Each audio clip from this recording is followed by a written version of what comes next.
Welcome to Forum 360, sponsored by the Knight and GAR Foundations on Fusion, your PBS channel. I'm Stephanie York, your host today. Thank you for joining us for a global outlook with a local view.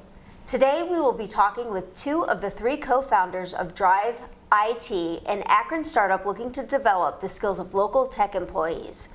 Eric Wise and Ian Schwarber liken their company to an intellectual gymnasium where you can work out your brain and develop new and better IT and business skills for a yearly gym membership fee.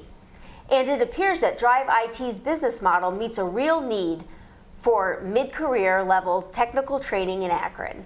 5 large organizations, including several public entities, have already agreed to buy memberships for their employees, along with about 8 medium-sized and smaller companies. Let's learn more.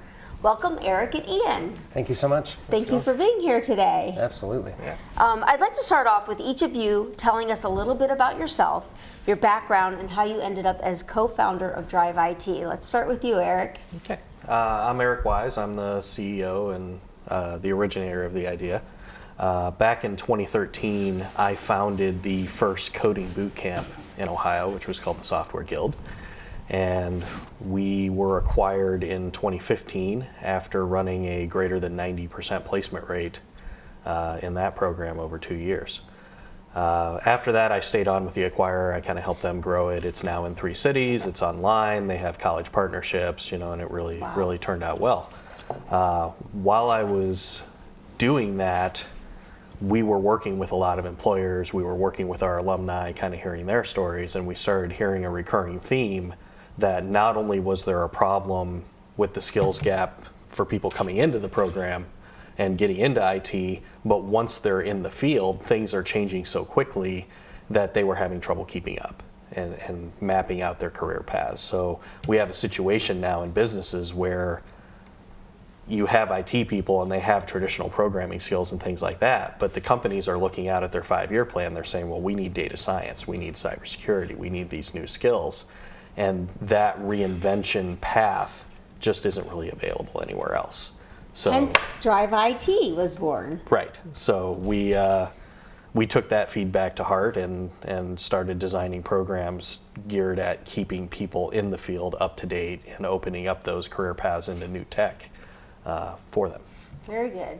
And Ian, how did you get here? Well, I'm born and raised in Akron and went to Archbishop Hoban High. And after about 10 years touring in a rock band, kind of learning what it's like to do a startup, but in a little more unconventional way, I came back to finish my degree at the University of Akron. And after finishing my master's program at the Bliss Institute, I launched the Excel Center for Entrepreneurship and Civic Engagement. During that period of time with the gentleman I brought in to run that center with me, we did kind of a tour around the Akron entrepreneurial ecosystem. And though the Software Guild wasn't the highest performing in terms of exit dollars, there's some that did 75 million here, 150 million there. What they actually did was the most paradigm shifting startup I've seen in Akron in at least the last 5-10 years. And it was because they gave birth to this entire new way of getting into the tech field, which is going to be the future of just about every major urban area's economy. And so we kind of made a soft commitment that, the next time around, we were going to try to do something together. Because, what I was doing with experiential learning at the Excel Center and what they were doing with experiential learning at the Software Guild, together we saw that there was definitely a business case to be made for experiential learning. And so we spent a good part of the summer and the fall really getting Eric's idea of a gym for IT skills kind of put in place and kind of working out some of the kinks. And then together we kind of put it into motion. And it's just been a really fun ride because it's not only serving a purpose in the business world, but it's also kind of giving a greater arc for our regional economy, because if we can get more companies to move here because the caliber of IT people in Northeast Ohio is stronger, that just does so many more things for the community that we all care about. Sure, it's the catalyst. Right, we hope. If you will. So what are your roles in the company? I'm the CEO, and Ian is the Chief Strategy Officer. He's the people-y person. Yes, he is. We know that. And so I hear there's a third co-founder. Right. Can you tell me who he is and what his role is in the company? Eric Ward is the Chief Learning Officer. Eric is a gentleman that comes out with an entrepreneurial past as well as a former school teacher. And so he kind of combines this, on one hand, pedagogical understanding of how the school and the educational process should happen. And he was an early guy with Wise over at the Software Guild. But he also has an experiential learning background that comes from his own foray into startups. And whether it was tech startups or a coffee shop, he's seen that kind of thing too. So we really complement each other well in terms of not only life experience, but the kind of things that we want to do in terms of how our company can grow and serve different things, different needs. Okay, so simply, tell me what DriveIT is, so everyone can understand when they hear DriveIT, what is it? So our tagline is basically, we're a gym membership for your career. So the idea is, you're in your career, you have your 5, 10, 15-year goals, and you might want to move vertically in your expertise. You might want to move horizontally and try something different. And what we've done is design pathways so that you as a member can pursue those goals kind of on your own time. The gym metaphor is really appropriate because what we learned doing the Software Guild and what we've learned pedagogically is that in-person experiential learning is by far the fastest and highest quality way to learn something. And with gyms, it's really interesting because anybody can do push-ups at home. Mm-hmm. Almost nobody does.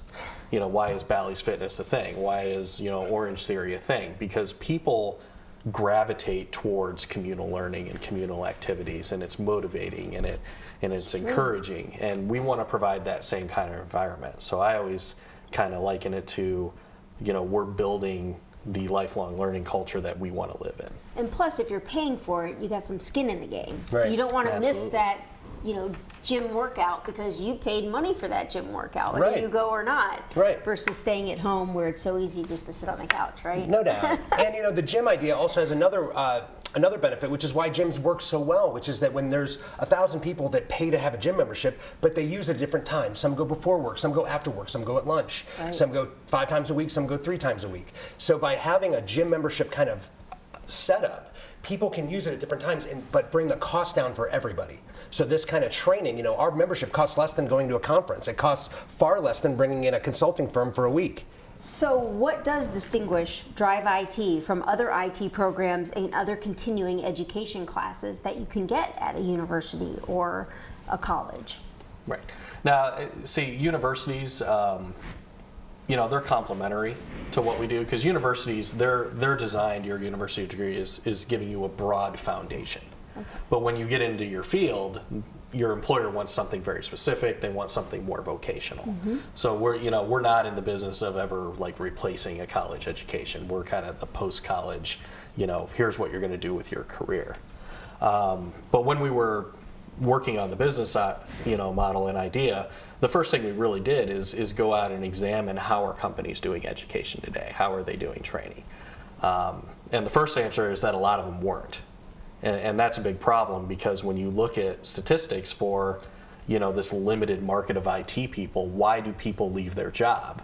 And it's well publicized. The number one reason you leave is because you're your manager. We can't do anything about that. Right. But the second reason, especially in STEM careers, is advancement opportunities. Every STEM person, and I'm a software architect, I had the same thing going on. You have this obsolescence clock in the back of your head that's constantly ticking down. And you know that if you're not keeping your skills current, there will be a point where you will find yourself unemployable. And companies that are able to scratch that itch are better able to retain and attract talent. Now, when we look at their training opportunities that they're offering, there's basically 3 ways that they are training. One is online learning. And videos. Yeah, video learning online. I'm not really a fan of that, and neither are people, because you look at, what was it, 3 or 4 years ago, the massively online courseware came out, your Coursera, and everybody's like, oh yeah, you can take a math class from Harvard. And then they dig into the statistics, and less than 5% of people actually complete those classes. Right. And that's, the lack of the social element. You're trying to book it around your time. It's not social, it's not structured, and that just demotivates a lot of people. And frankly, they're kind of boring. Yeah. Right. Yeah. I mean, there's now... I've taken online courses. Yeah. In general, they're just, it's hard to sit there and just stare at your computer screen. Even for the best self-starter. Right. Yeah. Right. And there's training videos now where periodically during the video they'll like flash a character on the screen that you have to put in at the end because they know people aren't paying attention and they have to make them do it. Right. That's not good. So it's relatively cheap from a cost perspective, but you get what you pay for. Okay. The other way they do it is conferences, and I always loved going to conferences. I mean, you're going to send me to Orlando. I'm going to do some drinking. I'm going to do some socializing. I might go to some sessions, but ultimately, when you go to a conference session, it's not really training. I usually came back from a conference with a list of things I needed to learn because they'll show you at a superficial level some cool things, but it's not actual training. I don't get feedback from the person presenting at the conference. More skill awareness than skill acquisition. Right. Right. Right. Interesting. And then the third way is to actually, bring in consultants and have a class, at your company. Very expensive. Most of our companies and employers out there are small and medium businesses. They can't afford it. You've got great companies to work for in Northeast Ohio, like Progressive Insurance. They have an IT university on their campus. Wow. And that's a huge attractor for them for talent. Your 50-person company, your 100-person company just doesn't have the resources to do that. Sure. So part of DriveIT is providing that centralized resource that everybody can take advantage of. And as Ian referred to with that gym membership model, you've got this big subscriber base. They're subscribed instead of buying one-off classes, which means we don't have to have a huge sales team and go out and pressure people to take one-off classes, and that really brings the cost down for everybody because now everybody is subsidizing the courses and things. And it's very customizable. It's very concierge-like. So say that 50-person company can afford to bring in the consulting for a week to do some training. That better hit every major area that company needs for that year because that week is just 1 week. And when they're done, they're not paid to make sure that Eric walks away with the skills. They're paid to get through 5 days of training. Right. And so when that's done, God bless you if that got everything done. Whereas what we're offering is an unlimited year-round membership where people can choose. So, I think I'll do something this month. I think I'll do something in August. I think I'll do something in November. And that still is more hours, more customized training for what it is that you either have on your project table today or want to become in the next 18 to 24 months. So one of the things we like to say to the people that come in is, who do you want to be next year? Right. Yeah, and especially the smaller companies, you got a lot of people that need to wear a lot of different hats. So that bring somebody in to teach one class really doesn't work that well for them because, you have one worker that needs to do a little bit of database and a little bit of cybersecurity. Right. Well, where do you get that training? You can't. So with our subscriptions, now you get access to a catalog of 40, 50 programs that we're running throughout the year, and you can go take the pieces that are specific to your career. So I got to ask you, why Akron? Why start it in Akron? I love Akron. I live here. Okay. I want Akron to be successful. Northeast Ohio. I kind of see Northeast Ohio as one big place, but I happen to live in Wadsworth. I think that Akron has so much potential. We've got some good companies in the area. We've got First Energy, we've got Akron Children's, we've got FedEx, Custom Critical, and I don't think people realize around the country just how good Ohio is as a place to live.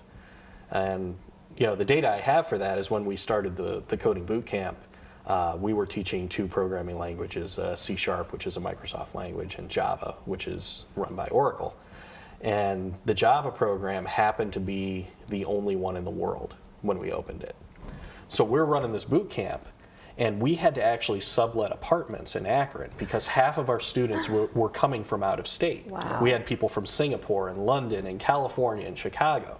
And the very interesting part is half of our students are from out of state. Half of them stayed and took jobs in Northeast Ohio. Wow. Right. So one of my favorite students, this guy Dave, he came from California. And he left his wife and children for 12 weeks to come and get training because he wanted to change his career. And he gets out here, and when he first arrived, one of the questions we asked him was, well, what's your postgraduate plans? And he's like, I'm going back to California. Well, you don't want to stay in Ohio? Oh, no, Ohio, Cowtown. I don't want to stay here. Why would I want to do that? By the end of the program, he ended up moving his family here to take a job because he's like, wait a minute. Yeah, I mean, dollar-wise, I'm making less salary than I would in California. The cost of living here is amazing. He's like, on my starting salary, I can have a house with a yard and a car, and my kids can play with the dog in the yard, and I couldn't do any of this in Los Angeles. Right. And so that was a point of pride for me. We're always worried about this brain drain. Sure.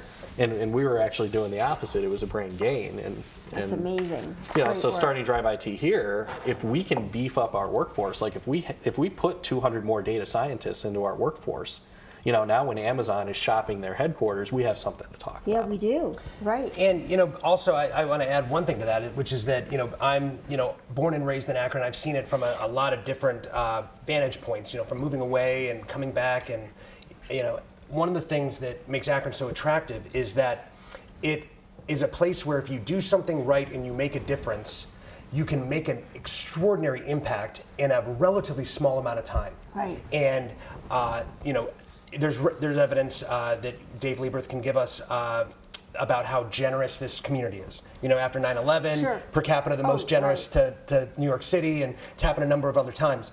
I think inside that generous composure that our citizens have, there's also this desire to be collaborative and to see things succeed. And so there's no better place in terms of just getting the encouragement and the support standpoint that Akron can give. And I would say to any entrepreneur that's thinking about starting something, with Cleveland so close, Canton so close, Youngstown so close, Pittsburgh, Detroit, all these things that are very, very close, Akron's a remarkable place to do something because the people are special and the opportunities are endless. And we have an airport. And we have an airport. And we have a baseball team, and we've got a guy that brought his talents back from South Beach. We've got everything. Right. So I want to remind our viewers and those who may have joined late that we are here with Eric Wise and Ian Schwarber, two of the co-founders of DriveIT, a new intellectual gymnasium that provides IT training and skills to companies and their employees so that their employees can continue to develop their IT skills throughout their careers. So, you talk a lot about employers joining and paying for their employees' memberships. What does a membership cost, and what does someone get for that? All right. So we have two membership models. We have what we call our Premier membership. That is $3,600 a year, and that's kind of your all-you-can-eat buffet pass. So as a member, we're rotating in different programs every month. You can look out at that catalog of programs. You can sign up for whatever you want to take. Then we also have a flex membership program, which it's kind of a token model where you can buy 5 tokens. The pack is $5,000. But then those tokens, unlike the membership, which is tied to one person, you can give those out to individual people in your company. Okay. And where that actual membership came to light is talking to some of our bigger initial corporate clients. They have people that aren't IT people, they're research analysts, they're in finance, they're in accounting, and they're saying, hey, these people don't need to take like a full IT pathway, but if they could learn SQL for database access, that would be awesome. Or if they could learn, just about cybersecurity awareness, that would be awesome. Right. So we created that flex membership product so that they could kind of piecemeal non-IT people into tech skills. And that came from a potential customer. It came from an actual customer, and the thing is that, when we built out the company model, we looked at Greater Northeast Ohio and we saw there's about 40,000 people. That was our target market. Maybe the top 30 to 20% of those people are going to be DriveIT material, people that really get after it, think about this stuff. But that opens up the market so much more broadly because there are so many people that when I tell them about cybersecurity threat recognition and resiliency, or I just tell them about thinking IT for business leaders, they immediately think the value add to our company just by having that new month-long, 2-month-long level of awareness is extraordinary. Right. Yeah. There's very few white-collar positions in businesses now that don't benefit from knowing something about tech. And it's arguable that everyone at this table and pretty much everybody out there watching in 10 years' time will have some IT piece to whatever their yearly performance review is built around. Interesting. It's better to be actually even learning that right now and getting the job for the future. Do you see employees coming to you and signing up individually as well as employers? We've begun to see that. Yeah. So about 25% of our model is going to be B2C, where people literally come because and I wouldn't say this is exactly true, but a lot of the highest performing IT specialists are individual contractors. They actually write their own ticket. They don't take a full-time job with one of the larger companies. Sure. They literally just go 6, 12-month project to project, and they can kind of command whatever they want for an hourly basis. So those people making $150 an hour can see spending $300 a month at DriveIT to keep those skills sharp and to be able to turn around and command an even greater sum from their clients. Right. And so from that point of view, that's exciting. There's another point of view, which is there are students that are graduating from University of Akron, Kent State, Stark State, that have 6 months from graduation till they start paying their loans. We're a perfect place to come and to get into a data science program or a cybersecurity program. So when you go and interview, you can say, not only did I just graduate, but I'm actually learning some data science right now, some R. And these companies have people that have been on payroll for 10 years that don't know anything about R. And so that's another opportunity. There's another opportunity where people come back from our armed services, or people perhaps work at a company that gets acquired or relocates. There's a lot of different reasons that we can be this place to come and get yourself into the pathway that you want to be on. Okay, so if you can tell me about some of the companies, and I don't know if you can or not, that are already signed up or that have told you they will sign up. I mean, are we talking large companies, small government agencies, what? We can talk about a few because, with, the way we're rolling out our press, some of the larger companies have certain things that they want to kind of control announcements for stockholder purposes.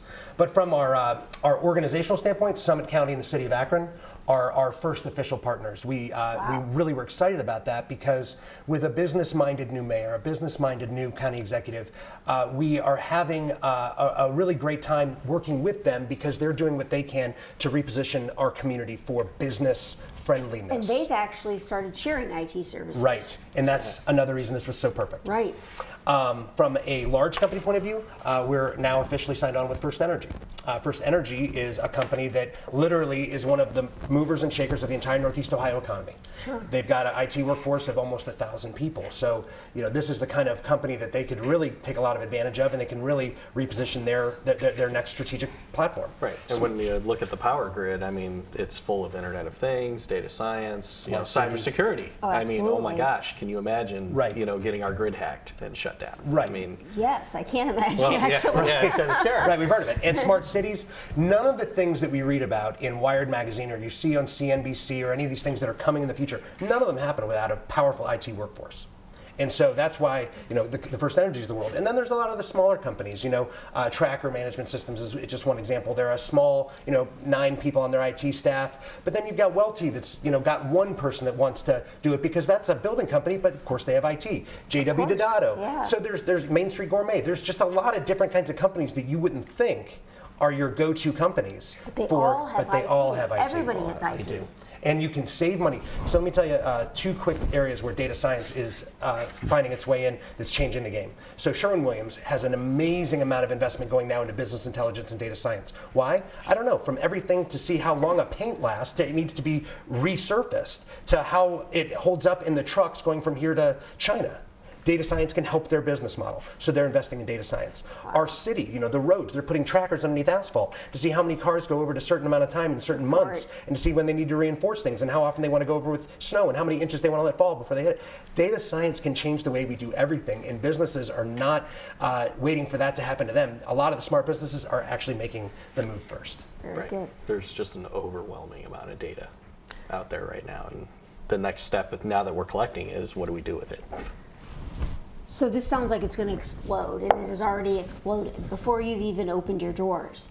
So, do you see yourself expanding outside of Akron? What are your next cities you're looking into, and have you started discussions on that? We're hoping to be up in Cleveland by Q4, and we're hoping to be in Columbus by Q1 2019. Wow, that's a quick expansion.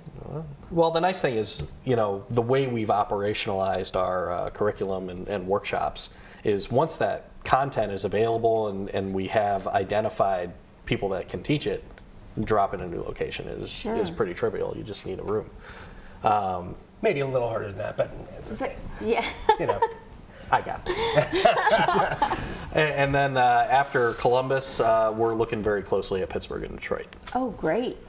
The beautiful thing is if we can build out from Akron as a kind of a centrifugal point and then kind of build out that way, the companies and the people in the region will start becoming more and more aware of these collaborative natures. And what we won't continue to see is such an avid poaching market.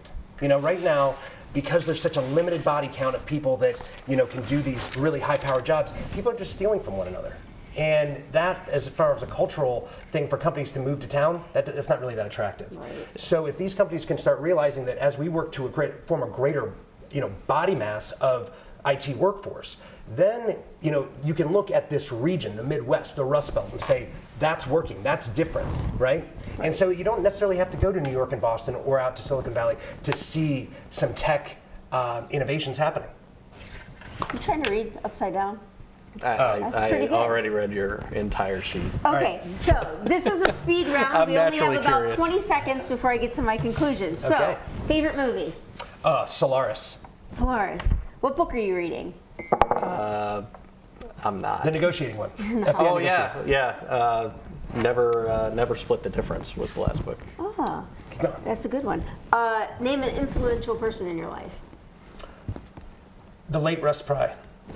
And you? Probably Steve Jobs. Very good. And okay. And did you say favorite band? Oasis. No, I don't know him. Today we talked with Eric Wise and Ian Schwarber about their DriveIT, a local startup that seeks to develop the skills of local tech employees. We learned what an intellectual gymnasium is and how our companies in Akron can sign their employees up for classes, or workouts, if you will, where employees can work out their brains and develop new and better IT and business skills for a yearly fee. An interesting concept coming at you right from Akron, Ohio. I'm Stephanie York, your host today, and thank you for joining us on Forum 360, sponsored by the Knight and GAR Foundations on Fusion, your PBS channel. Forum 360 is brought to you with support from Electric Impulse Communications, Kim and Harvey Nelson, Rubber City Radio Group, Akronist.com, Hudson Cable, Medical Mutual of Ohio, Forum 360 supporters, and the Shaw Jewish Community Center of Akron.